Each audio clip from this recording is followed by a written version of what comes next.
alkynes CnH2n minus 2. That's the formula we learned. Alkynes were triple bonds. That's the first one. And just a few reminders like I do for all the functional groups. So CnH2n minus 2 minus means, that means you have 2 degrees of unsaturation. You have the triple bond. That means it's an sp because that's AX2, right? So this is going to be AX2. So that's sp hybridization and 180-degree bond angle, and the shape is linear. Okay, those are the things that go with alkynes to begin with. Now for the nomenclature, the naming is not all that hard. The main thing is that, wherever now you have an alkyne, that takes priority, okay, for naming. So the first one is very simple enough. That's going to be ethyne. So 2 carbons means eth, and then alkyne meaning that you end with -ine, okay, for your nomenclature. So ethyne, and in the first one, of course, you only have 2 carbons, so there's no numbers that are needed. The next one up is going to be CH3, C, triple bond C, and then H here. And again, I don't know why I'm drawing that bond. I don't really need to. There, that's that. And this would be propyne. Again, propyne, you don't need to number anything because the triple bond can be here or there, and it is still going to be terminal. Okay, so there's nothing going on there. But however, as soon as you go on to 4 carbons, so now we have CH3, CH2, C, triple bond, C, and then H. So now you have to start numbering because now you can have CH3, C, triple bond, C, and then CH3. Okay, so which means we have a constitutional isomer where the triple bond can be terminal or internal. Okay, and I've been mentioning that with alkenes before, that you can have internal or terminal alkenes. It's the same thing with alkynes. Okay, that is also important, that you have a terminal alkyne versus an internal alkyne. So the first one that I have drawn is a terminal, the other one is internal. So now for the nomenclature, so 1, 2, 3, 4. So this one is going to be 1-butyne, or if you want, but-1-ine.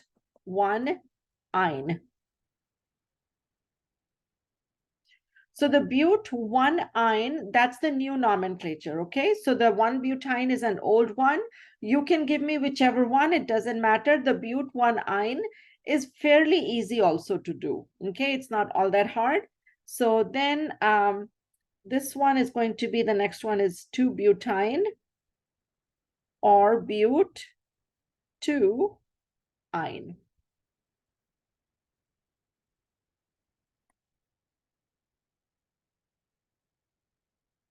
Now, when you have a triple bond, remember you have a linear structure. Linear structure meaning it's straight, right? Because that's 180-degree angle. So which means that when you draw line structures, you have to be a little bit careful, okay? And I give you line structures also. You are going to draw me line structures. And I think I mentioned this in chapter 2, and I know chapter 2 seems so long ago, but the fact that, when you draw an alkyne, you have to be very careful, okay? So for example, when you're drawing propyne is actually this, and then you have the triple bond, right? That's kind of what it would be if you were drawing the line structure. If you draw something like this is actually wrong. It's not wrong as in the number of carbons, it is wrong as in the 3D shape, because the angle is supposed to be 180 and this bond angle is not 180. This bond angle is 180, okay? So you have to be careful. Sometimes I let that go, but it's not a good idea for you also, okay, to keep drawing triple bonds in a zigzag form, okay? So 1-butyne, for example, you can draw the first zigzag over here for the first 2 because those 2 are sp3 hybridized, but the next 2 carbons, this one and this one, these are both going to be sp hybridized. So the way I usually do for my alkyne line structures is I draw my triple bond first. Once I have the triple bond, then I have 1 bond coming out of it. That would be my carbon number 3. Then I can draw 4 like this. So 3 and 4 can be at an angle, but 1, 2, 3 have to be in a straight line because this angle is also 180. Okay, so you have to be careful when you draw these lines. So 2-butyne is actually going to be something like this. Now, let me tell you one other thing, all right? Let me tell you what Klein does. And if you do have the book, or if you are looking at other websites, sometimes what they do is something like this. And for me, this is a little bit disorienting because when I draw a single line, that for me is 2 carbons, but this is actually 1, 2, 3, 4. Okay, so that's why you will see the gaps over here that I have, and those gaps help me to kind of keep track of my carbons. Okay, and you will see I have the gap here also. But Klein does not do that. Klein will do this for propyne. Okay, so 1, 2, 3.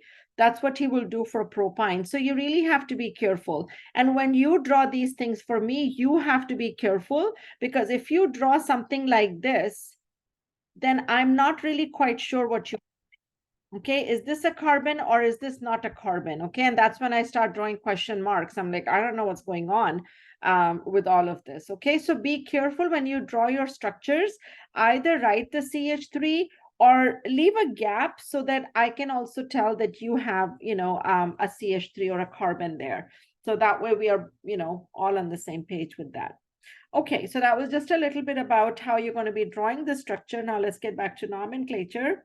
So now if you have something like this, and I'm just drawing random structures there. 2.5 mountains, right? I hope that's how you remember this.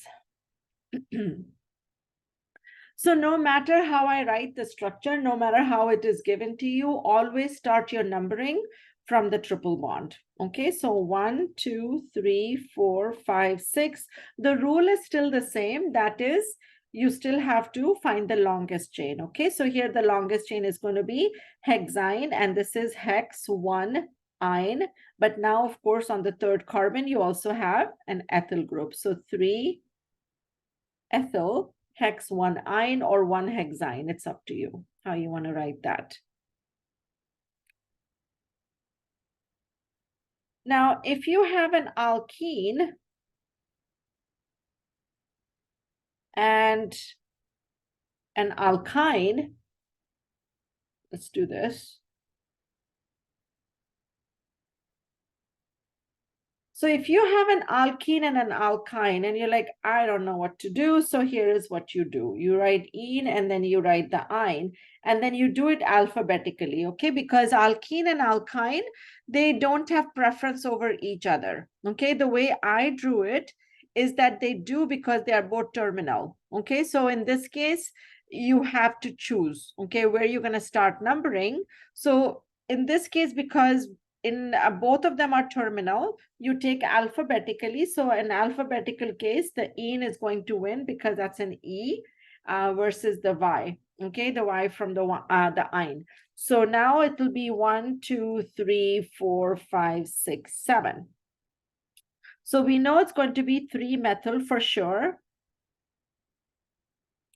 But now what else is it going to be, right? Because we need to indicate the ene and the ine. Now, when we say that something has priority, it means that it has to end in that also. Okay, not only does it get, the numbering priority, it also has to end in the same name, which means that now it's a 6-methyl and then 6-ine.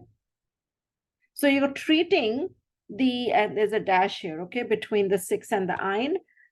You're treating the functional group like, I don't know, I don't want to say substituent, but sort of like that.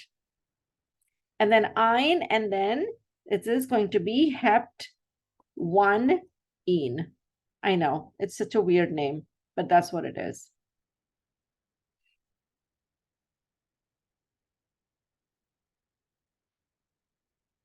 I think you can also write this as 3-methyl hept 6-ine 1-ene. That might also work. I'm going to check on that, okay? But you probably won't get too many names in which you have the ene and the ine to determine which one you have to, give the priority to. But I think this might be the logical name for this. Okay, so that's all. That's all there is to it. You don't usually find alkynes in cyclic compounds because they are linear meaning that they need 180 bond angle. So if you need 180 bond angle and you want to draw something like this is going to be highly stressed out. Okay, and so usually triple bonds don't exist in cyclic structures because they just, there's too much angle strain going on.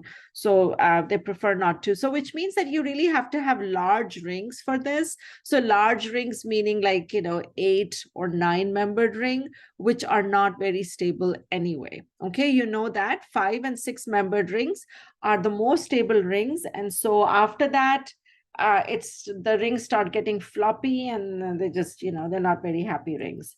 And neither are the small ones. Okay, so the triple bond will not exist in anything below 5 anyway. With 6 also, it's very rare. And then, after that, you have to get to really high, large ring structures. Okay, so now let's talk a little bit about the properties, and we always do that. So properties, you have the melting point and boiling point. And actually, I don't know if I want to write all of this out also because everything here is kind of like alkanes. So because they're also hydrocarbons, so solubility in water, that's what we talk about. And then density is also because in this case, it's no.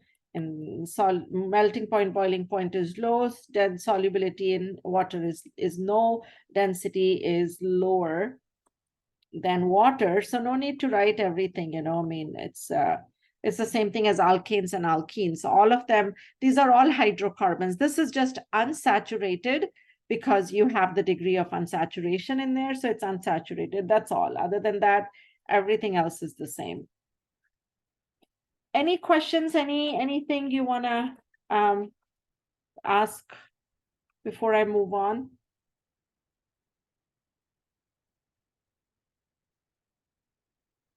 Okay.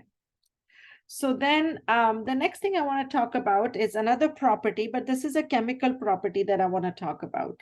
And that's an acidic property. This is going to be one of the most important property for alkynes. Okay, so I have been sneaking this in your materials. I will see if you remember it. Okay, when you see it, you might remember it. Okay, so later on I will bring it up for you, but I've been sneaking this in slowly and slowly. So we talked about the acidic property of alkynes back when we were doing acids and bases. And so just as a side note, okay, so we were talking about the acidity of alkanes versus alkenes versus alkynes. And it turns out that alkynes, and here is a hydrogen, here's the hydrogen, here's 2 hydrogens here, H, H, H, H. So it turns out the alkenes were most acidic. And they were most acidic because when you take away the proton and you're left with this negative charge on there, and here is a hydrogen, this negative charge can delocalize.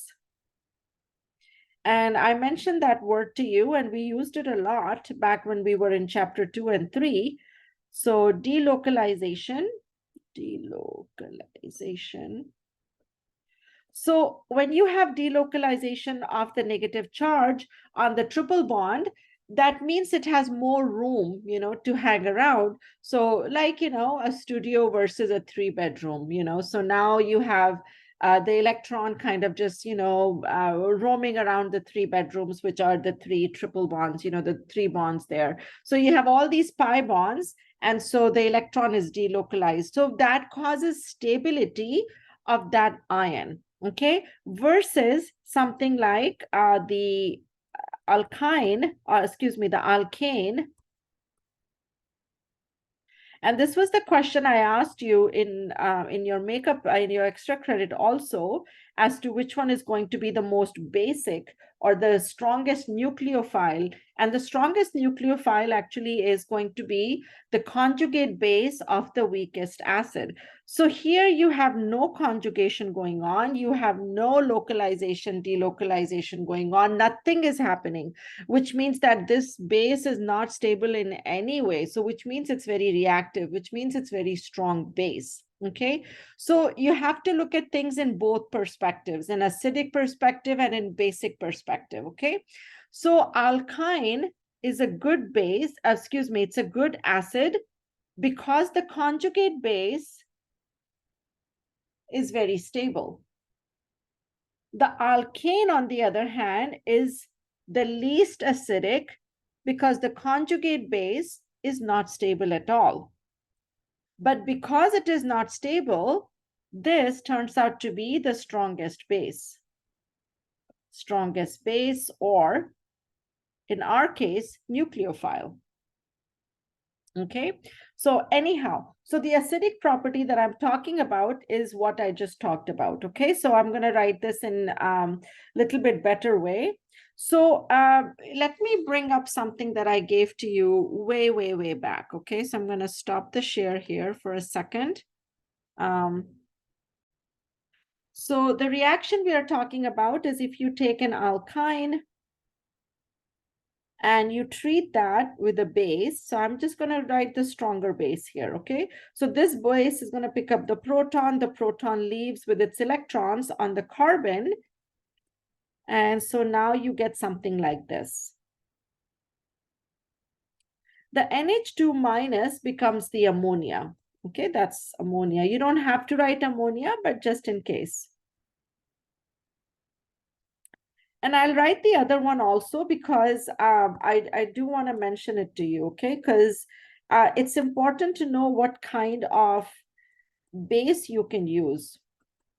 So here is another base. Now in our mind, and I really hope you're out of it now, okay? Because after one semester of organic chemistry, hopefully you know that, you know, a lot of things that you learn in Gen Chem are not going to be translated here. Okay, so in Gen Chem, you learn hydroxide is a good base, but actually in organic chemistry, you learn, oh my God, there are so many more stronger bases than hydroxide. Hydroxide is like nothing, okay, compared to like something like this, okay? The alkane, the conjugate base of an alkane, oh my God, that is like off the charts strong base, okay? So like hydroxide stands nowhere, okay, compared to some of the strong bases that we have. So I'm going to go ahead and use hydroxide. And again, we'll do the same thing.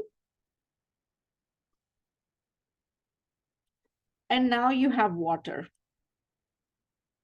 So this is just an acid-base reaction. I have not done anything fancy. If I gave this to you in chapter 3, you would have been able to do this, okay? Because that's when we covered this part about acids and bases and the fact that acids are proton donors. And here, this is a very traditional kind of an acid in the sense that this is alkyne is a proton donor, all right? And then you have the base picking up the proton to give you the conjugate base.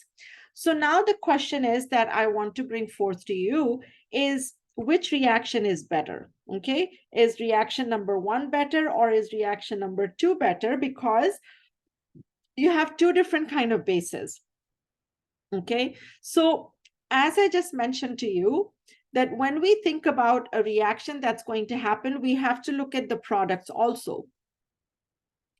When we look at the products, then we have to determine, are these going to be weaker acids or weaker bases, okay, in the product side? So you're looking at these two. These two are equivalent. That's not a problem, okay? So which means that you're left with water and ammonia, okay? So now I'm going to go back to our chart that I had before, because in that one I gave you the pKa because I was trying to show you something there, okay? And what I'm trying to show you here is look at the pKa of ammonia. It is 38, and look at the pKa of water, and that's 16. So which means water is a stronger acid than ammonia. You know that also. Ammonia is a good base. I mean, not a good base, but it's a base. Okay, you would classify ammonia as a base. You would never classify water as a base.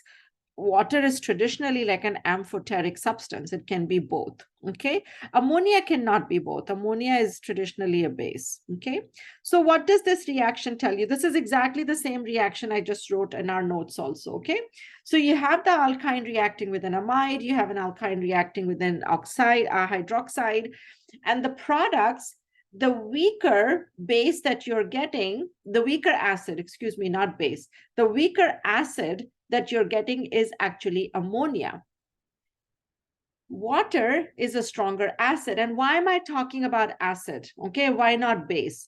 Because I have a conjugate base here. So that's why I'm not talking about base. I'm talking about the acid because the reaction that's going to happen on the right-hand side is between the acid and the base. So if this is a strong acid, it's going to start reacting right back with the conjugate base. But if I have a weak acid, the weak acid will not react, which means that this reaction is a better reaction, okay? Because I am getting weaker acids in the process. Why is the whole point of talking about all this? The whole point of talking about all of this is that when I give you these reactions to do, you should not be using hydroxide as your base, okay? So we think hydroxide is a good base, which, yeah, it can be, but it's not strong enough to, it's strong enough to abstract a proton, but the products are not that great, okay? So the product will give you a stronger acid, which then will start reacting with the product. I've talked about this concept before also when we were talking about nucleophiles in SN1, SN2 reactions, okay? So if you want to go back and get another example of this, you're most welcome to do that, all right? So you'll find it under nucleophiles when we were doing SN1, SN2 reaction, but this is an important thing. So why is it an important thing? It is because when you write these reactions, I don't want you to use hydroxide. I want you to always use amide, okay, as your base. So when you have to do this reaction, and trust me, you will do these reactions, okay? You are going to be using amide and not hydroxide as your base. So what other base can you use? At this point, you don't really have that many bases that you know of. So the other base you can use is going to be NaH. NaH, which is sodium hydride. That's another nucleophile I gave, which is also very strong because where is hydride coming from? Hydride is coming from hydrogen. It says the conjugate base of hydrogen. Hydrogen is not even acidic. The pKa is so high for hydrogen that it's not even an acidic substance. You can't qualify that as at all. It's like a neutral thing completely. So which means that the conjugate base of hydrogen is going to be extremely strong. So sodium hydride you can use. Another one that Klein likes to use is LDA, which is lithium diisopropyl amide. So this is similar to, the amide, okay? So NaNH2 is sodium amide. This one is lithium diisopropyl. So this is the diisopropyl group. So you have two of those. And then this is negatively charged, and then there is the lithium, okay? So very simple structure. You don't need to know the structure. You know that we use shorthand quite a lot. So you can use LDA, or if you see LDA somewhere, it means that this is going to be base, okay? So these are your strong bases that you're going to use to react with alkyne as an acid, okay? You're not going to use hydroxide. If you use hydroxide, I know you were sleeping in my class. Okay, so this is the acidic property that I wanted to kind of review with you because we will be doing a lot of reactions, okay, with this. Any questions about acids, bases, or the properties?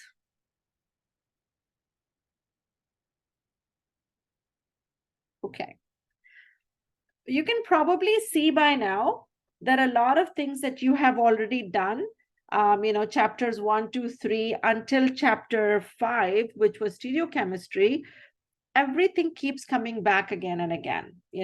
In chapter 2, we did resonance, and that came back in SN1, SN2. So a lot of those things that we did in the first 5 chapters were all fundamentals, So you use them all the time. So take some time to go back and, review all of those fundamentals.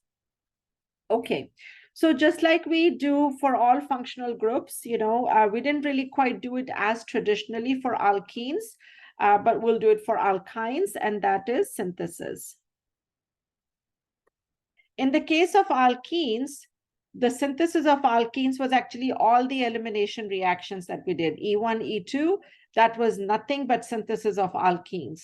Okay, and so we kind of lump it together with the substitution reactions because there are a lot of similarities, okay, on how you do elimination reactions and how you do substitution reactions. So that's why it was not there separately. But from now onwards, I will do, the nomenclature, the properties, the synthesis, and reactions, because now we're getting into very traditional kind of functional groups. So the synthesis of an alkyne, so alkyne is, of course, a triple bond. Triple bond means that you have unsaturation. Unsaturation means that all you can do is elimination reactions. That's it. So you've already done a lot of elimination reactions. So that is what we are going to do here. So the only thing is now, when you were doing elimination before, you had only one elimination, which means you were getting an alkene. Now we have to do 2 eliminations. Okay, so for example, if you have bromine, and now you treat this with a strong base, you're going to get an alkyne. So what's happening here? What is happening is there is a hydrogen here, there is a hydrogen here. Remember, eliminations are 1-2 eliminations. Okay, so that's kind of what's going on here. So you do 2 eliminations. Okay, remember 1-2 elimination.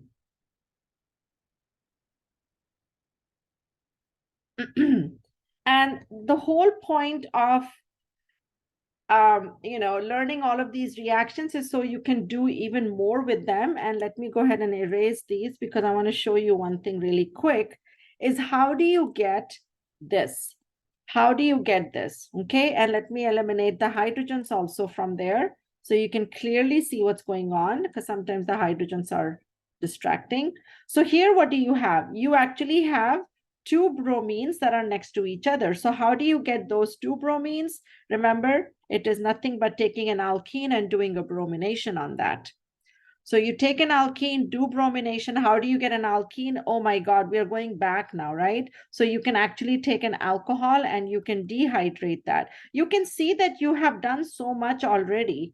Okay, that I can do this is what we call a multi-step synthesis, and you're going to be doing some of that today also. We will do some of this, but that's kind of really how we are going to be talking about synthesis now, is that this is not your entire starting material. It can be, you can get this from the stock room, you can get this from store, you can buy it if you want to, but if you don't want to, that's okay too, because you can make it in the lab, because you just need the alkene and you need to do bromination. How do you get the alkene? You can either buy it or you can dehydrate an alcohol. So all of these things, they're all connected now, okay, for us. But the main reaction is, of course, that you need to have a dihalide. This is a dihalide.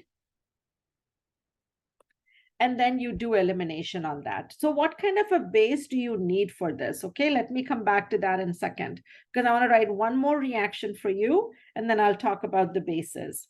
So here is another kind of halide. So this dihalide on the top, this one was a 1,2 dihalide. So a 1,2 dihalide. So the 1,2 that we are calling is because just 1,2 because of elimination, okay? Or you can call it alpha beta also. This one is on the same carbon. Now, in this case, we need to talk a little bit more, okay? Because looking at the way you can have this elimination, you can either eliminate these two hydrogens or you can eliminate these two hydrogens. Okay, so you have two different kinds of hydrogens here. Two are internal and two are terminal. So if you want to eliminate something that is terminal, which means if you wanted to make a terminal alkyne, so this is 4 carbons, so this is what we are making, versus if you want to remove the internal one, so you're going to get something like this. 1, 2, 3, 4. Okay, make sure you count your carbons. So 1, 2, 3, 4. We're not doing nomenclature, okay? So don't worry about the numbering. The numbering is only for us to keep track of our carbons. So the top product that I have is a terminal alkyne, and the bottom one is, of course, an internal alkyne. So which means that I can choose what I want to make. So how do I choose that? By my choice of the base, okay, that I use. So for terminal, I will need something of a base that will not go internal. So for that, I will use a bulky base. So a bulky base, remember we did a lot of E2 with that to give us the Hoffman product. So the Hoffman product was the terminal alkyne. So that's kind of what we're talking about here. So you take something that's the bulky base, so that will not go to the internal hydrogens, it will go to the terminal one, and then you get a terminal alkyne. Now, for the internal one, you can use a small one also. Okay, so now you can use a small base. Remember to write heat, okay, with this, because the heat is going to help you to remember that you have to do elimination.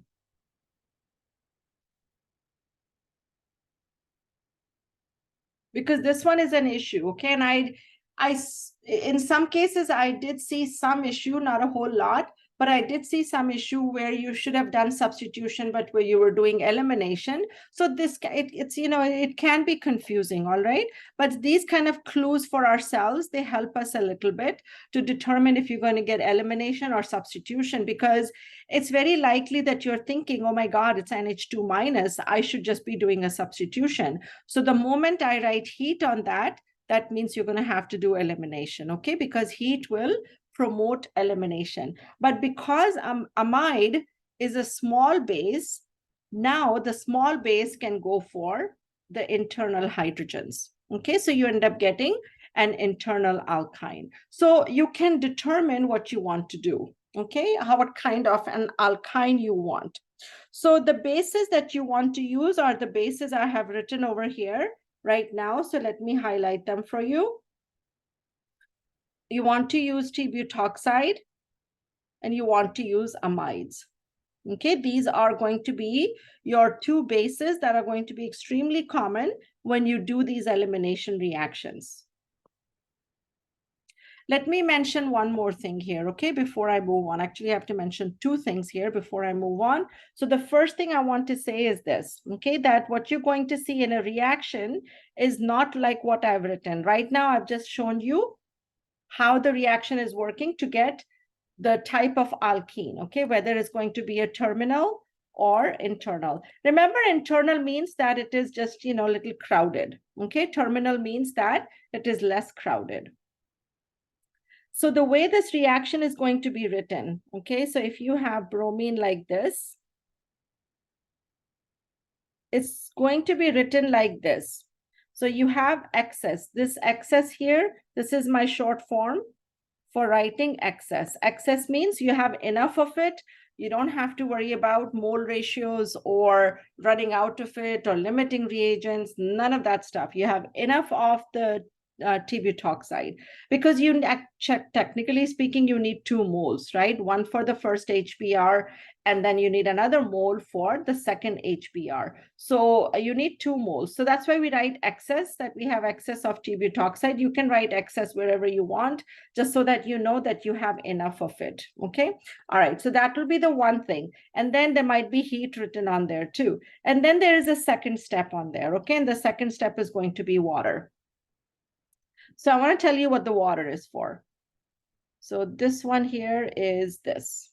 That's what we're getting, a terminal alkyne.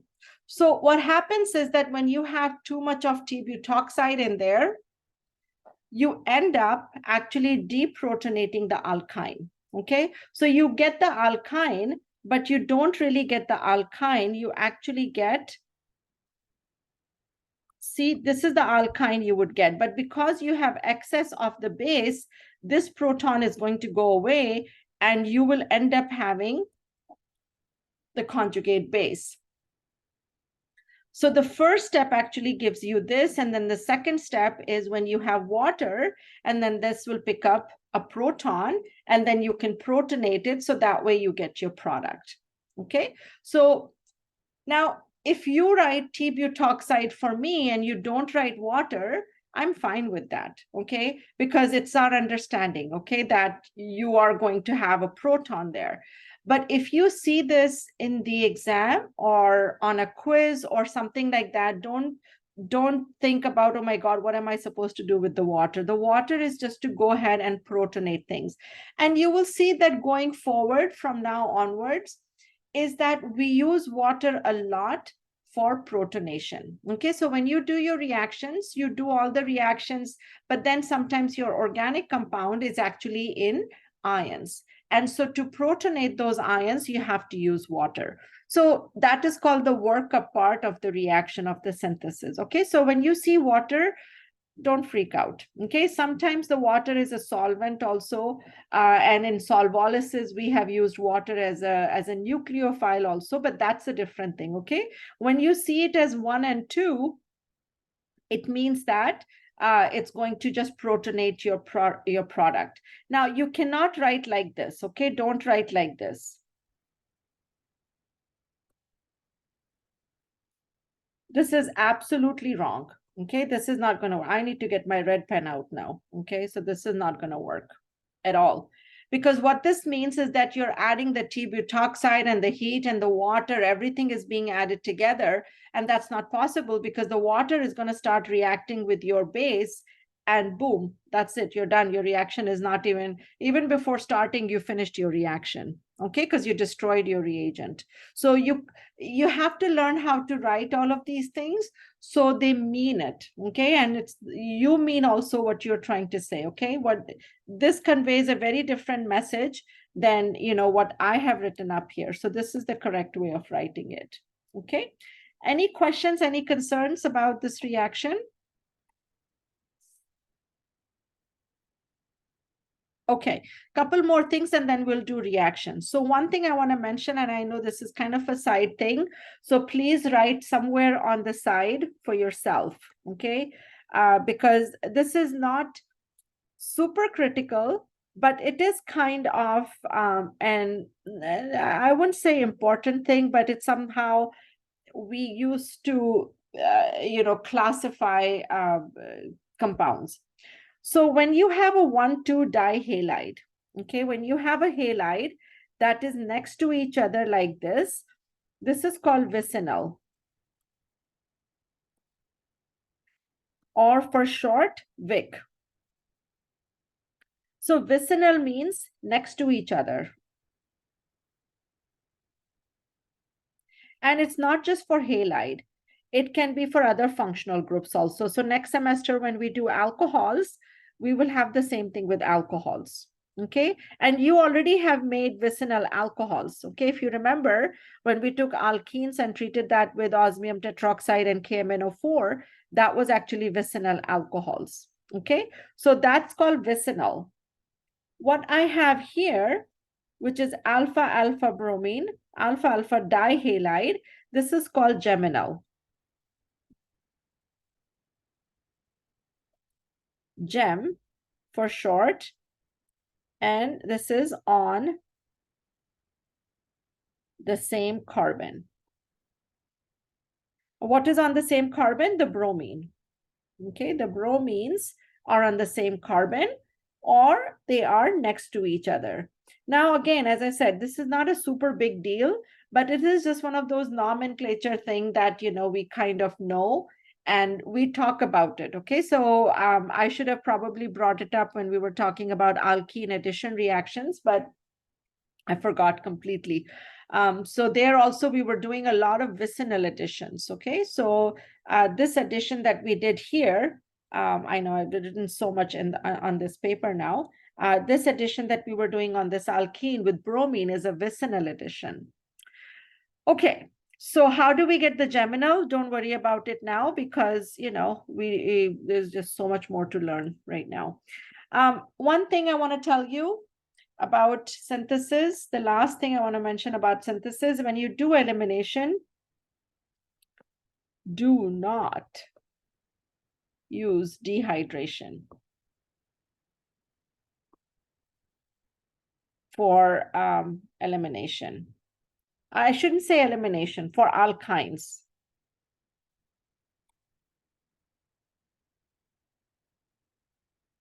For alkyne synthesis. And what I mean by that is you don't want to do this. You don't want to say, oh, I got, you know, 2 alcohol groups, and if I dehydrate that, then I'm going to get my alkyne. No, that's not going to happen. Okay, so you cannot do this reaction. The only elimination you're going to be able to do right now is with alkyl halides. Okay, so only with bromine or chlorine on there. That's all you can use. So if I give you an alcohol, which I will, because you know what, I'm that kind of a person. So I will give you an alcohol to synthesize. So what do? Let me show you what you do. So let's say I give you this alcohol and I would like you to make me this alkyne.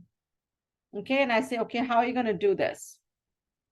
So you know that to get an alkyne, you have to do eliminations, right? So you know you're going backward. You're like, okay, I know I need to get something like this to, and I'm not going to use t-butoxide, I'm going to use amide because this is an internal alkyne. So I know I need this, okay, and I need heat with that. So I know I need this. How do you make this one? You make this one by alkene. You have to do bromination in order to get that. So now you can say, oh, how am I going to get the alkene from the alcohol? Well, now you can do dehydration. Sure, you can do that. Now, remember, when you do dehydration of an alcohol, you will always get the Zaitsev product, okay? Don't give me Hoffman product. Zaitsev's product is when you have the alkene that is more stable, okay? So always Zaitsev's product. So don't make this. That's not going to be the product here at all. If you want to get a terminal alkene, then you need to do an alkyl halide, okay? You need to do a different kind of elimination. This one is an E1 mechanism. For Hoffman, you need to do E2 mechanisms, okay? You cannot do with alcohols, okay? Alcohols will always give you Zaitsev's product because it's a carbocation mechanism, okay? So this is the synthesis, okay? So of course I will give you alcohol because of course you know that, you know, I will ask you for multi-step synthesis. So this is how you will go forward, okay? H2SO4, dehydration, then do bromination, add the bromine, and then you go ahead and add your base, excess of the base, and then you get your alkyne, okay? So this is a nice little multi-step synthesis that we just did, okay? And I did another one for you up here on the top also, which was, it was really fast. Where was that now? I don't even know where it was. Oh my gosh. Way above, right here also. Oh, it was the same one. Okay. Same thing, but now I did it in a different way. So hopefully, you know, I hope it's kind of, you know, syncing with you how these syntheses work. Okay, and that's it. That's the only synthesis that we'll have for alkynes. The other synthesis I'm going to do is actually not a synthesis of alkyne. It's going to be called something else. Okay, so I'm going to do all the reactions first and then I'll bring that up. Okay. All right, so let's talk about reactions. We're going to do 2 kinds of reactions, okay? Or actually 3 kinds. So we will have the addition reaction. We will have the oxidations. And then we'll have chain elongation. That's actually what I was going to say. That's what I need to talk about later. So chain elongation. So we'll do three kinds of reactions. Now, if you look in your books, just like I gave you the chart for the alkene reactions was 2 pages. I have another one there for you for alkynes. Okay, so there's some of the reagents are slightly different, but most of the reagents are exactly the same. Okay, in there. So that's an easy part. And the other easy part is there is no mechanism. Okay, that's the other super easy part. If I do any mechanism, then it is just to explain to you how the product is formed, not for you to actually give to me. Okay, so you don't have to write mechanisms here. Okay, so yeah, question? All right, somebody's mic is on.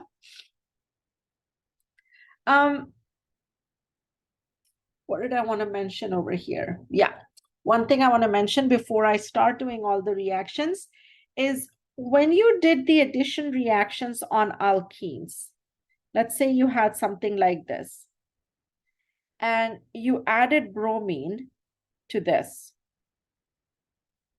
You would add a bromine here and you would add a bromine here. So when you're going to add a bromine here, now you have 2 degrees of unsaturation. This one was a 1 degree of unsaturation. Alkynes have 2 degrees of unsaturation. So which means you're going to add 2 moles of bromine. So now, and this is just an example, okay? So when I start writing, you will understand what I'm saying, that, you know, whatever alkenes can do once, alkynes can do twice. Okay, because alkynes have a 2 degree of unsaturation. So you don't have to write 2 moles. Usually I write excess, you know, my excess, okay, my short form. So I will write excess. In some cases, I write 2 moles because I want to make sure. In some cases, I will write 1 mole because I don't want you to go all the way. Okay, so that is what the mole ratio is going to mean over here. Okay, so if you remember, now, whatever alkenes can do once, alkynes can do twice. I think your reactions will go well. Okay, so let's do some easy ones, addition reactions. So first of all, is the halogenation, which I just did anyway. So we'll just give it a little formal title now.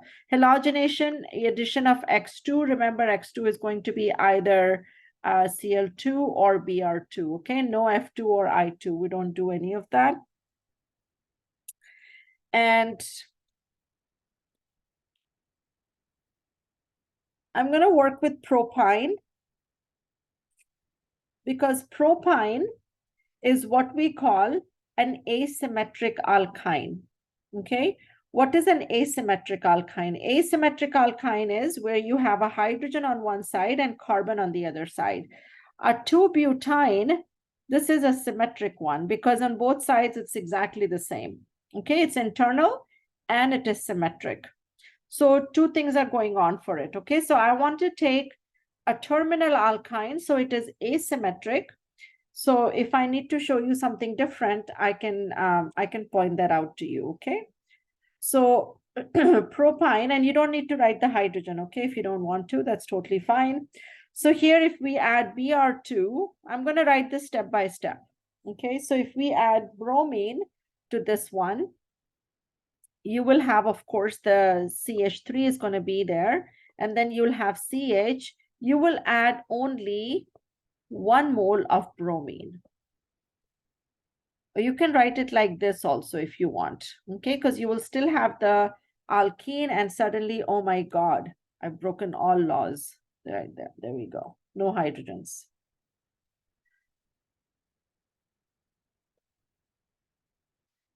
You don't have to show stereochemistry. That's another nice thing here. Wherever it is important, I will mention it to you, okay? That this is where you have to show stereochemistry. And then you can add another mole of bromine. And now you will have complete bromination.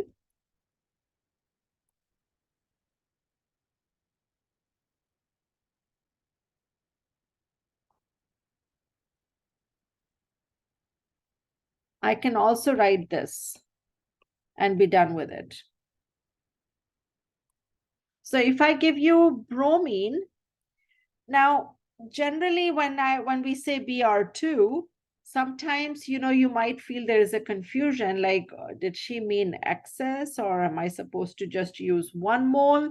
So this can be a problem, okay, that you sometimes get confused and you're like, I don't know if I should add 1 or 2, because we just write bromine, okay? So here is a big clue for you, and you can write that if you want.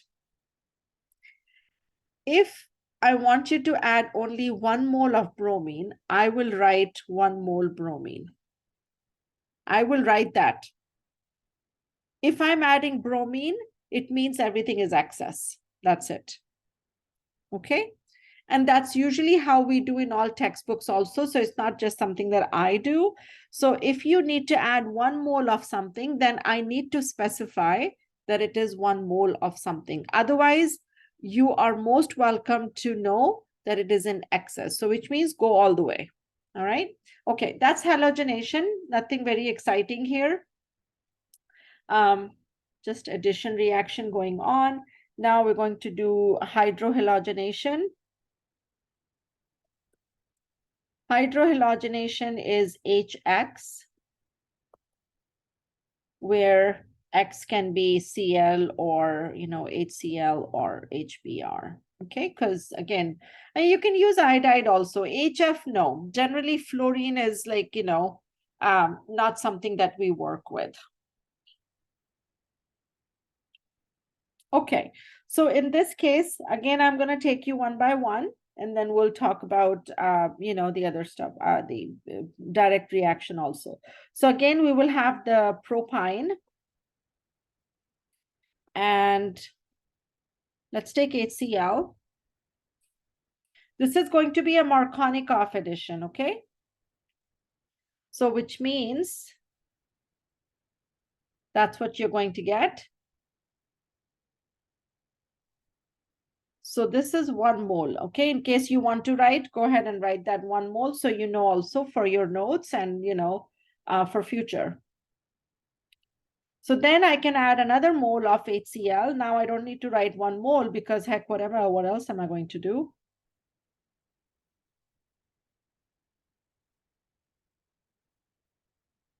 Again, Markovnikov addition.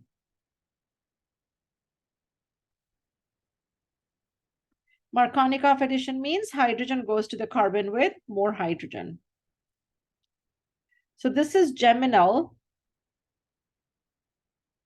relationship. Geminal meaning on the same carbon, right? That's how we're getting this. So again, I can do this. If I just write HCl, you go all the way. Sometimes you might see excess, but even if you don't see it, HCl meaning go all the way.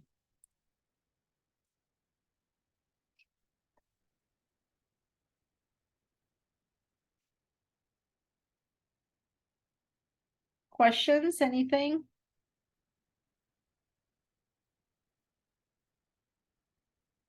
Okay.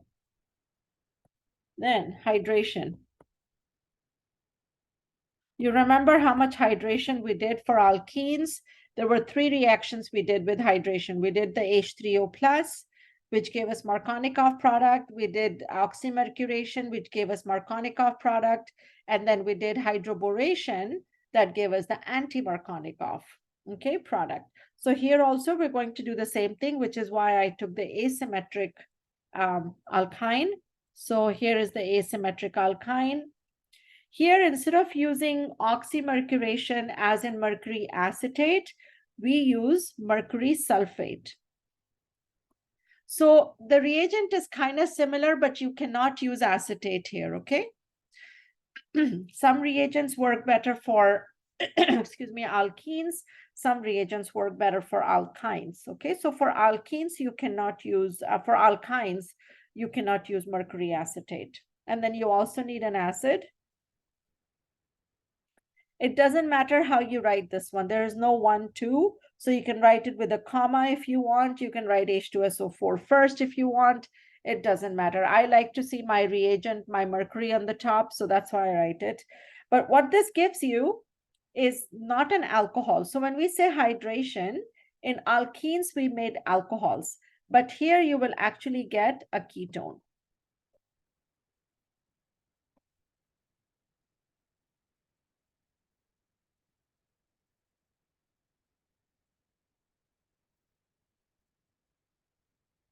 I can do hydroboration also on this one. So again, the BH3THF, now I have to write 1 and 2 because we use H2O2 here. I think it's a hydroxide.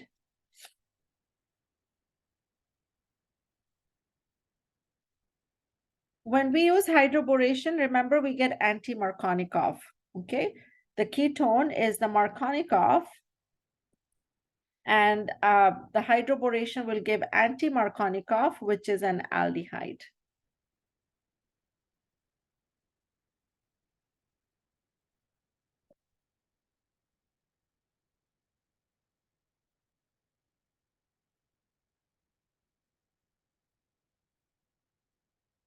So Markovnikov means hydrogen goes to the carbon with more hydrogens. So here is the hydrogen, here is the hydrogen. So which means you're getting more hydrogens on this carbon. And in the case of the hydroboration, you're getting more hydrogens on the carbon that had less hydrogens to begin with. Triple bond is really weird because there is no hydrogen here, zero, no hydrogens.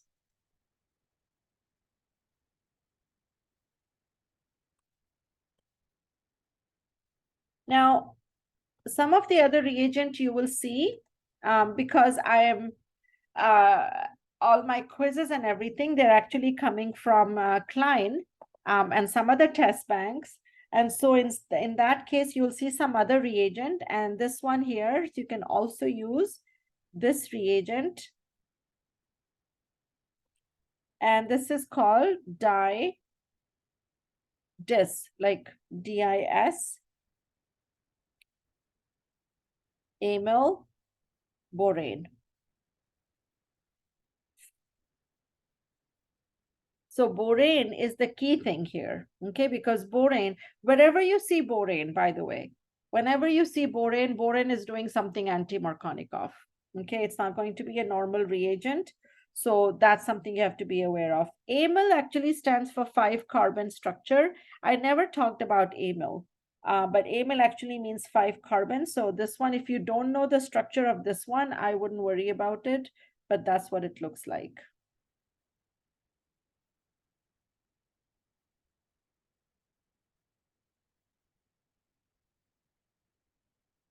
So 1, 2, 3, 4, 5.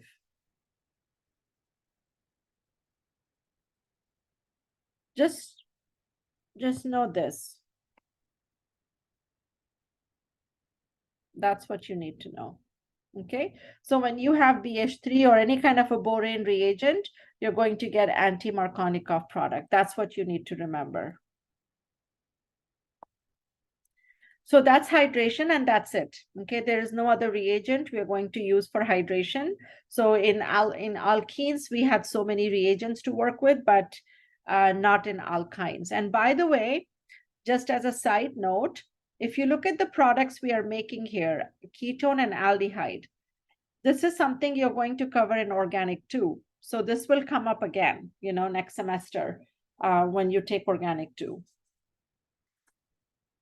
Okay, so now let's talk about hydrogenation.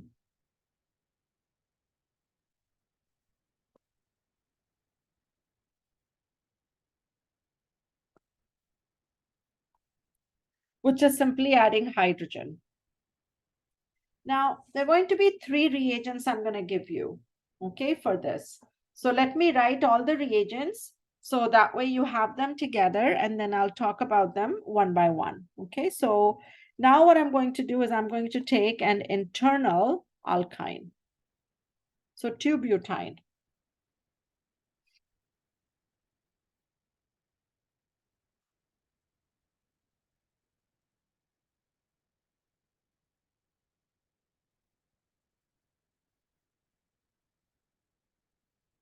So the first one is just going to be hydrogenation using palladium or platinum or nickel. Don't use anything else. And this is going to be excess. Okay, so if you have excess of hydrogen with a heavy metal, then you will hydrogenate everything. Okay, everything meaning boom, there you go. Remember what alkenes can do once, alkynes can do twice. So alkenes take 1 mole of hydrogen. Here you have 2 moles of hydrogen. So that's one reagent. Okay, the second reagent that I'm going to give you is called Lindlar's catalyst.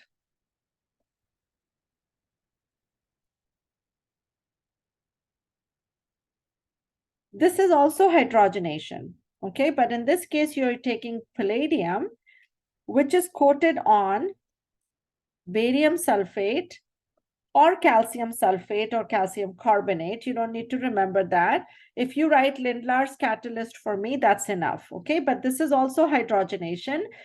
The hydrogen is kind of hidden, okay? Where is the hydrogen? The hydrogen is actually on palladium, okay? So you don't really have to write hydrogen separately, but if you want to write it, you can, okay? But you must always write Lindlar's catalyst, okay? So if you write this, the Lindlar's catalyst, what does it give us? It gives us this kind of a bond, which is a cis alkene.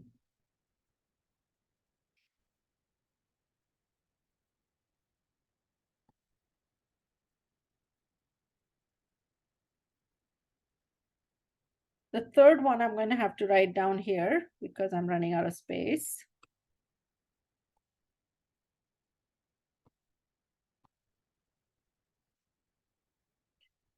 The third reagent is using sodium or lithium with ammonia in presence of any kind of an alcohol. Alcohol is just a solvent here. It's not really doing anything. And I'm writing everything together here. There is no 1, 2. So if you use this reagent where you have sodium or lithium in presence of ammonia, actually you can use any amine here. You will get a transalkene.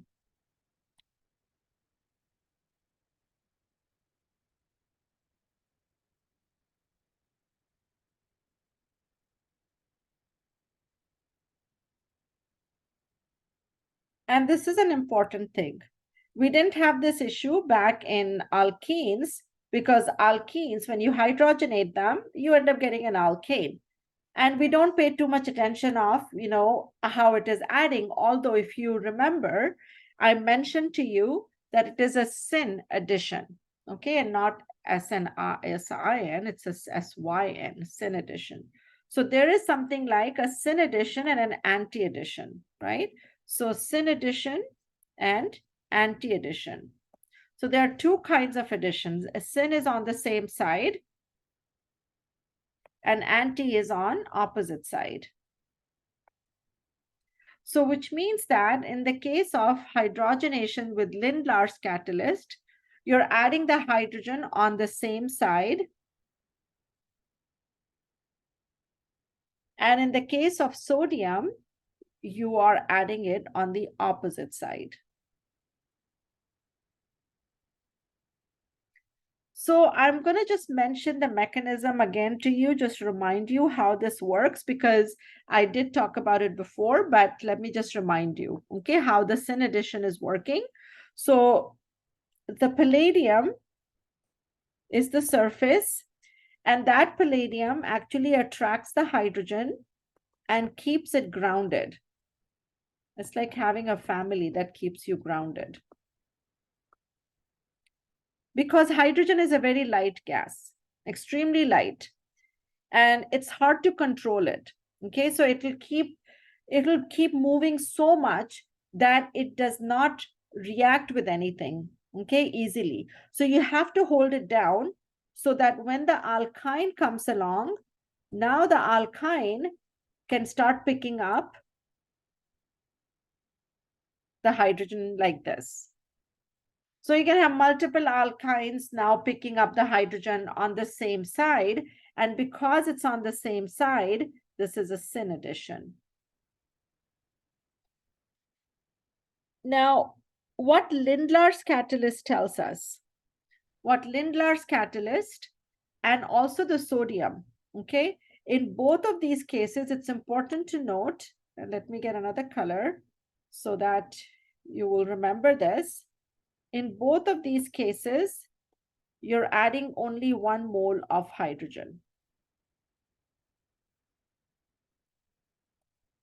That's why you're getting an alkene. With 2 moles of hydrogen, you go all the way to alkane. But if you add only 1 mole, then you will get an alkene. So now what kind of an alkene? Well, you can get either a cis alkene or a trans alkene, okay? So a cis alkene you will get if you use Lindlar's catalyst because it's a syn addition, and the sodium and the lithium, or the lithium, not together, but you can either use sodium or lithium, or potassium also actually, but the sodium and the lithium, that anti-addition works in a different way. I will not cover that mechanism. So this opposite addition, this one is actually a free radical mechanism. And if you want to see it, you can see it in Klein if you have it. Klein will cover it. In fact, if you have any textbook, it's fine. If you don't have Klein, you're using some other textbook, that's fine. Just look for it and you will find it. Okay, the mechanism is covered there. I don't cover the mechanism because I don't really care. Okay, it doesn't matter. You don't need to know the mechanism for this. You just need to understand that you will get a trans type of an alkene.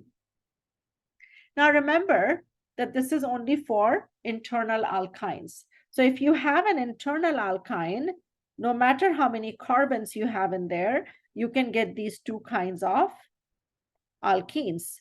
So here, that's a cis alkene, that's a trans alkene.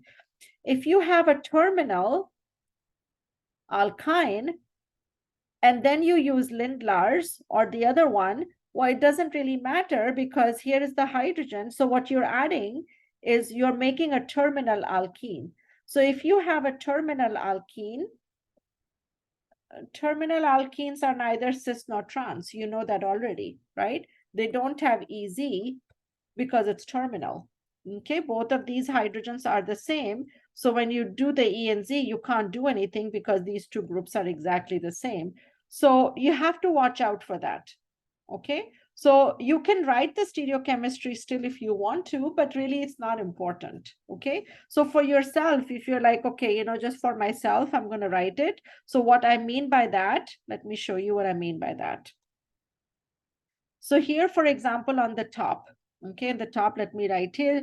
So this is sodium, and then, you know, this is ammonia going on, and, you know, alcohol. And then here you just write Lindlar's catalyst.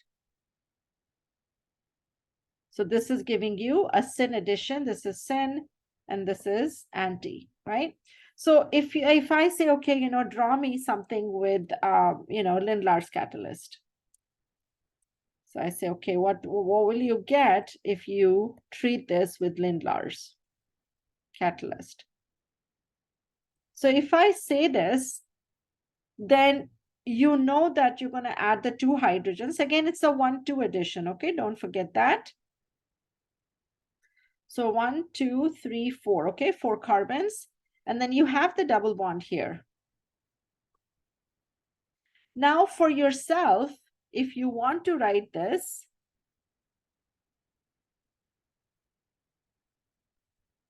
you can write this. Although it has no meaning whatsoever. Because it's not really a chiral center, it is not even cis or trans, it is nothing, okay? So it has no meaning, but for you, it has a lot of meaning because it will help you memorize that you're going to get a syn addition, okay? So this is hydrogenation We're almost getting to the end of all the reactions. So let's go ahead and take a break because it's almost 8 o'clock and I need some water and I'm sure you need to get up and go to the bathroom or something. So let's stop for a few minutes. Here we go. All right. So the next reaction I want to talk about then is oxidative cleavage, which is oxidation.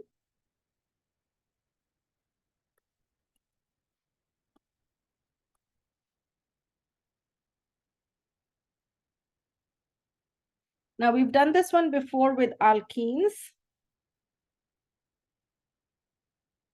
So we'll use the same reagents we used back then, okay, which was ozone and then KMNO4. Okay, we use those two. So, but in this case, what happens is you get acids as product.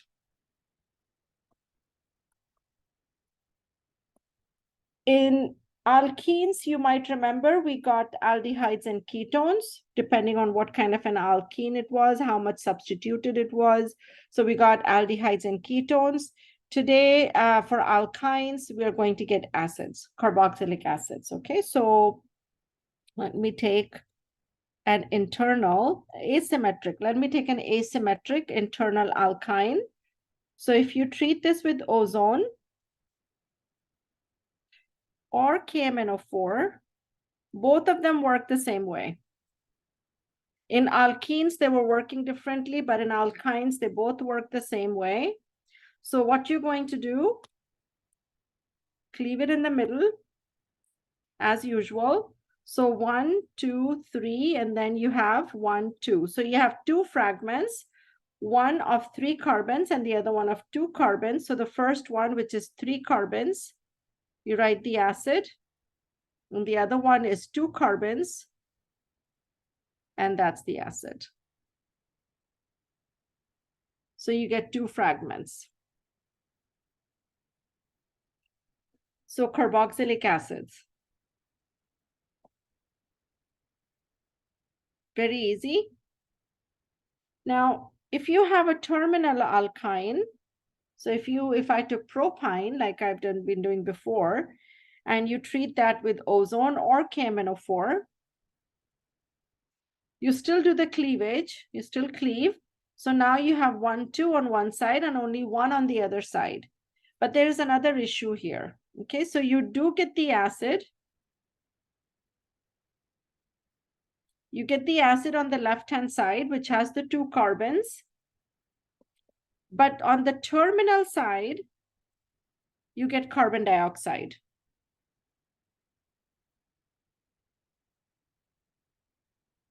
There is no other carbon there. Okay, so if there was other carbons there, you would get carboxylic acid.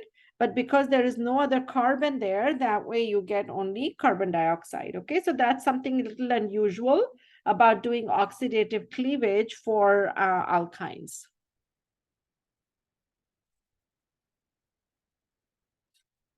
And that's it. Now we have to do chain elongation. Okay, so any questions about any of this? Some new reagents, as you can see, but a lot of them are old. Let me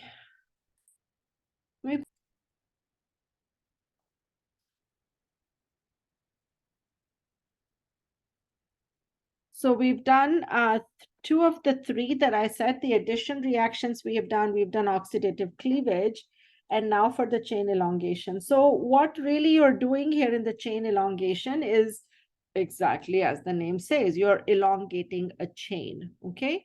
So which means you're adding carbons. This is going to be your first carbon-carbon bond formation, okay, that you do, because elongating a chain meaning adding more carbons to something. So how do we add more carbons? Okay, and you've done this before. You may not have realized that you were doing it, but you have done this before. So let's do this again. All right, so here is propine.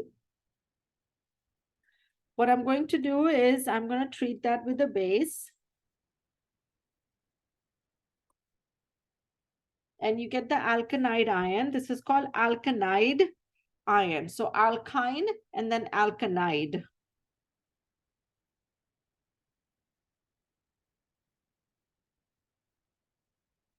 So alkanide ion.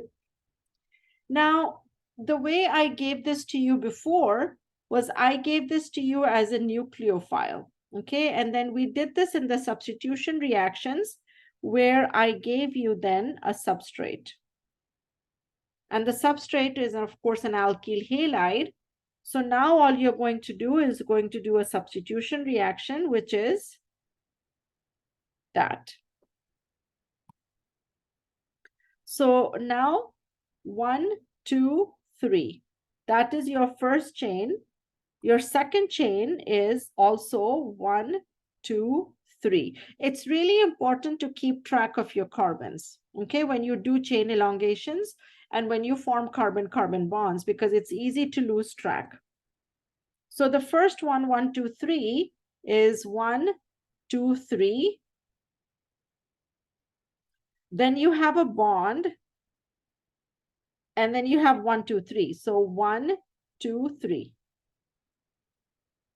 1, 2, 3, 1, 2, 3.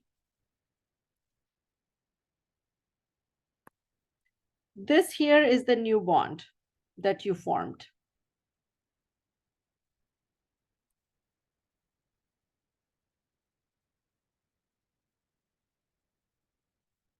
So if you look back in your homework, okay, and your self-study sheets, you will find that I gave this reaction to you 3 or 4 times already, okay, where you had an alkanide ion as a nucleophile, and then, of course, your substrate I gave to you as a halide, okay?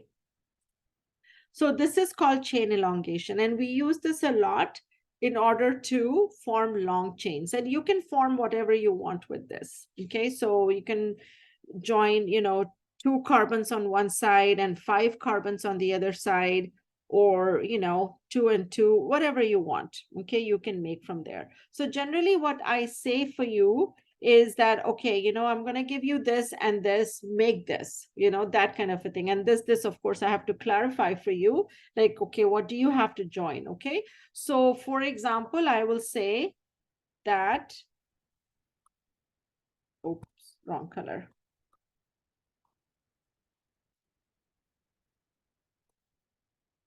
Use ethyne and any other alkene. Let me give you an alkene, okay? So that way we make it a little bit more challenging.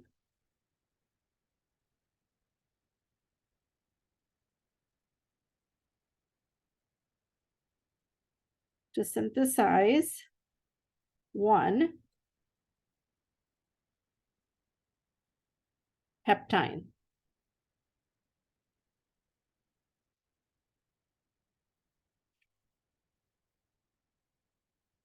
So first thing, using ethyne and an alkene to make one heptine. So one heptine, write the structure of that first.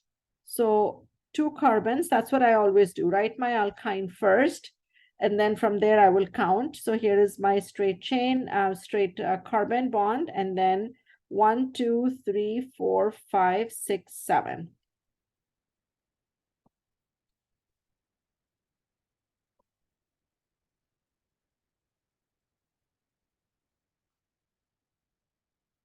So I have to use ethyne. Ethyne meaning that's my ethyne. Starting material. I'm doing what is called like a retrosynthesis. Okay, so I'm fragmenting this now so I can see how I'm going to be making this.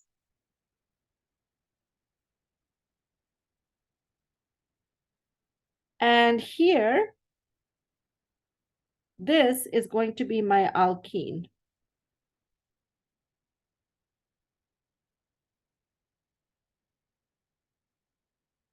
Actually, you guys don't know one of these reactions, so I'm going to have to change the starting material.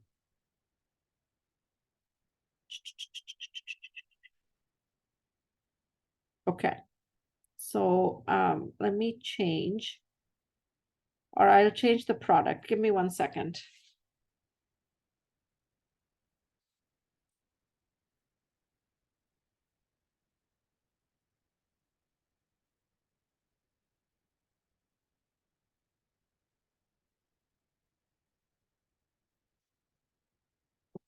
Let's do this.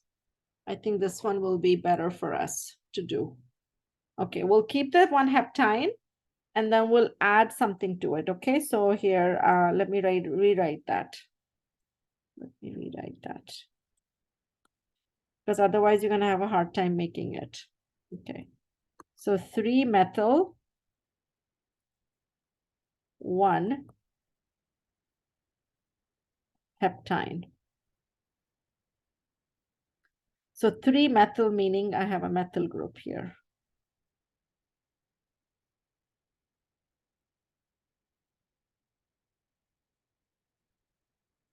I hope everybody's caught up. The breakage is still the same. Alkene is still the same. Everything is the same. It's the 3-methyl. And you will see why we needed that, okay, in a second. Okay, so which means that we need an ethyne. So that's going to be our ethyne. You can write like this. This would be a better way of writing rather than just leaving it like this. Don't leave it like that. That's not a good idea. At least draw the hydrogens. So in order to form a carbon-carbon bond, okay, right here, this is the carbon-carbon bond I have to form. So it means that I need to make a conjugate base of this one. So which means that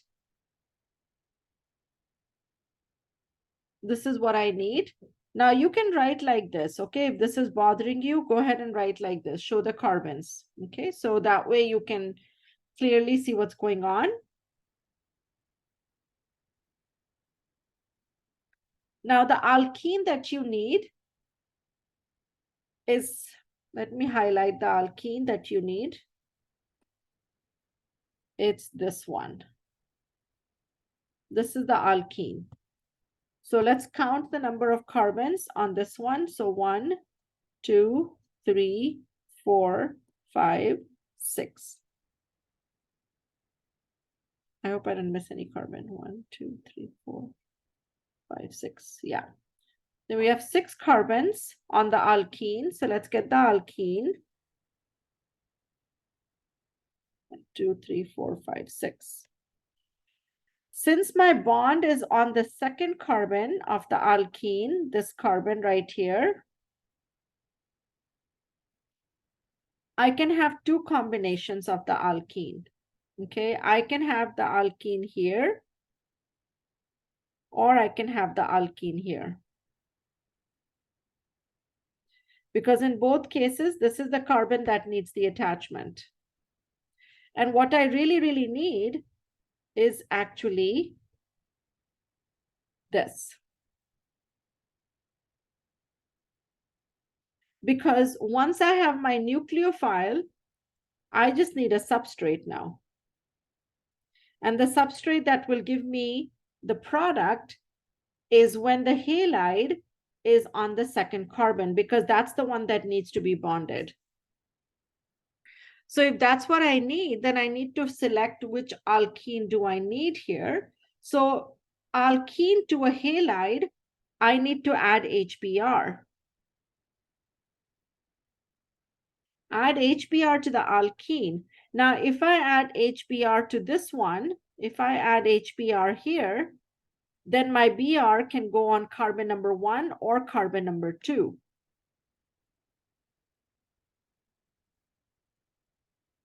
On the other one, if I add HBr here, my bromine is going to go only here. I only have one place for it to go because addition of bromine or HBr is a Markovnikov addition. Okay, so which means that the choice of alkene is this. This is the better alkene. Okay. So which means now I have my second thing to do, which is this alkene, add HBr. Now I have this, and now I can bring in my alkyne, and that's it. I'm done. If you want, you can write it like this. Okay, if you don't want to write the triple bond, just write it like a substituent, and that's fine also. Okay, the main thing is for you to get the right product. Okay, not anything else. So this is how you can use two different fragments to make one compound. Okay, so this is chain elongation. That's all we have done, is made a new carbon-carbon bond formation. Okay, or done a new carbon bond formation. Okay, so this was about chain elongation. And that generally brings me to the end of everything that I needed to cover. So let me ask you if you have any questions right now before I practice some problems with you.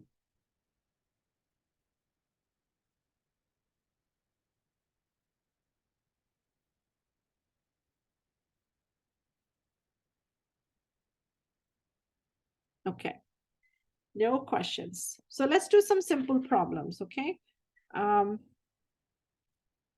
So here's the recording again. So we did all these problems. So now let's just do a couple of the multi-step synthesis. And in the multi-step synthesis, I want to show you some approaches you can use, okay? Because you are going to get this from me. You will get this in the homework, and you will have this in the exam also, okay? So how do you get from here to here? These are very normal kind of problems. So what we have done here, okay, there is a very specific approach, okay, when you start solving these problems. And if you think like right now, I'm too tired, I can't pay attention, I'm not understanding anything she's talking, that's fine. You can listen to the recording later. I also have a lot of videos, I told you, okay? So I have a lot of videos going through this process in there also. So if you need another example, just use that. So here, how do you approach this? The first thing you look at is you look at the number of carbons. Okay, did I add any carbon, or is it just a functional group change? Okay, so for example, in the top reactions we were doing, I said to you the first 3 reactions, it was just a functional group change. That's it. I was not adding any carbons, none of that stuff. Okay, so it was just a functional group change. So it's really important to identify, are you adding any carbons or not? Okay, because your whole approach is going to change. So here you are adding 1 carbon. Okay, in this case, your cyclohexane is still the same. So that has not changed, but outside the ring, you have added 1 carbon. So now if you've added 1 carbon, you know that the only way you can change or you can add a carbon is by using an alkyne. That's it. You don't have any other way. Okay. I haven't taught you anything else yet. Okay. So if you give something in the homework that I haven't taught you, you cannot get any points for that. In fact, I will take away points for that because you shouldn't be doing anything that we have not learned in this class. Okay. It means that you're looking on the internet, which you should not be. Okay. Not to find answers like that. So alkyne is the only way you have learned, an alkyne and then an alkyl halide. Okay. That's what you will need. So, okay, fine, you can do that. But alkyne means you're adding 2 carbons, but here you're adding only 1 carbon, right? This is 1, 2, and this is 1, 2, 3. So it means that the 3rd carbon is the only thing that you're adding there. So if the 3rd carbon is the only one, which means that the 1, 2, that needs to be converted into an alkyne. Okay, so convert to alkyne. That's what you need to do. And then we will add the other carbon. Okay, so to do that, to convert an alkene to an alkyne, we have done that before, but I'll do it again for you. So here you're going to add bromine to this. So once you add bromine, now you will have a 1,2 addition. You know, it will always look nice when I do it for you. Okay, it will always look simple when I do it for you because I know this, right? So I am doing it, but you also should start feeling comfortable, okay, with all of these reagents. Now to get an alkyne, you have to do elimination, okay? So we're going to go ahead and use excess of amide. So to do that, there. Once you do that, you get the alkyne. Once you have the alkyne, in order to react it with an alkyl halide, you need to convert it into a conjugate base. So which means that, and it depends on how you want to go. I keep going in circles, okay? So now I'm just going to go over here. So now I'm going to treat it with another mole of amide. And now I have this. You have to write the charges. You make sure your reagents are correct, okay? A lot of you just wrote, I think, OCH3 in one of the nucleophiles. I corrected it for you, but it is wrong. You should have the negative charge on there, okay? Otherwise, it's not a nucleophile. So you make sure you have the right charges, you make sure you have the right bonds, and now you need to add a carbon, okay, to that. So add carbon, one carbon you're adding, so it means that, actually, I don't need such a big arrow. I just need a small one because I'm adding only one carbon. So CH3Br is what I'm going to add because I need to add only one carbon. So now we do a substitution reaction. So here, that, and this is the carbon. So remember, this is the kind of reaction that's going on. You don't need to write mechanisms. A lot of you were showing me mechanisms in your exam also. I don't need mechanism, okay? Some of you just wrote that this is an E1. Well, that doesn't help me. E1 is not a reagent. Okay, so once you have this, now let's go back and look at our product again. So the product is actually an alkene, and this alkene is, oops, I just erased everything. Okay, I'll erase everything then. This alkene is a trans alkene. So which means that when I have my alkyne, I'm going to use lithium. I can use lithium or sodium, it doesn't matter, with ammonia. If you write alcohol, fine. If you don't write it, I will survive. I think you will too. Okay. And that's it. That's our product.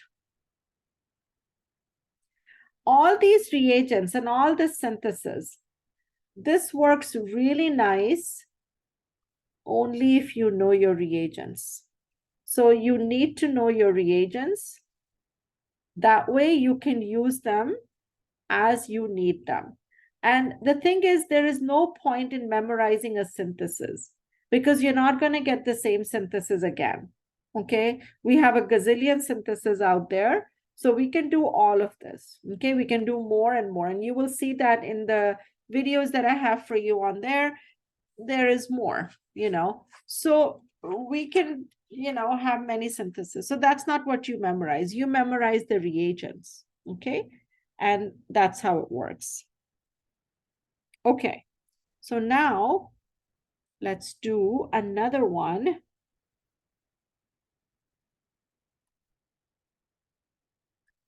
And this one, let's go ahead and take an alkene. And from an alkene, we're going to make this.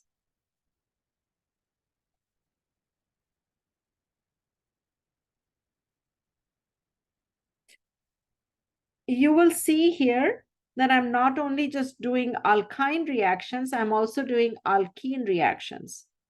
Okay? And it's going to happen in organic too also, that you will need the alkene reactions. You will need substitution reactions. You need alkene reactions and alkynes. You need all of this stuff, okay, going forward. So it's worth it your time, okay, to put in the effort to memorize those reagents and practice. Okay, so here, counting our carbons, 1, 2, 3, 4, 1, 2, 3, 4, both on, you know, on site. So it means I'm not adding any carbons. Okay, so I'm fine with that. I also know, because I memorized my reagents and my reactions, that I know from an alkene, I cannot make an aldehyde. Okay, the only way I can make an aldehyde from an alkene is by doing oxidative cleavage. Okay, so I can't do that because I'm not losing any carbons. I have 4 carbons on both sides. Okay, so I can't do that. So, which means, I mean, I can't do oxidative cleavage, okay, because I can't lose any carbons here. So the only other way I have to make an aldehyde is from an alkyne, okay? So what kind of an alkyne? The alkyne has to be terminal. So 1, 2, 3, 4, okay? So I have 4 carbons here now. I'm kind of doing a retrosynthesis, but I'm still writing in a straightforward manner. So now you can see where I'm going with this, right? So once you know you need an alkyne, all you need to do is figure out how to go from an alkene to an alkyne. And oh my God, I have done that here also, right? How to go from an alkene to an alkyne. And I will erase this in a second, what I'm writing right now, but here it is, how to go from an alkene to an alkyne, okay, is to add Br2 and then, eliminate them. That's how you get an alkyne. And that's what I'm going to do, okay, for this one. You will see once you start doing it, it becomes really repetitive, and you're like, oh, I got this, So here we go. Okay, add bromine to this. Br. And NaNH2, excess.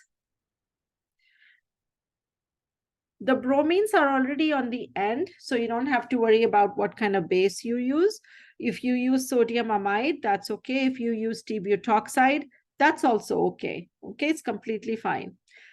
And then, of course, here you just need BH3, THF. That's it. We're done. 3 steps for this one.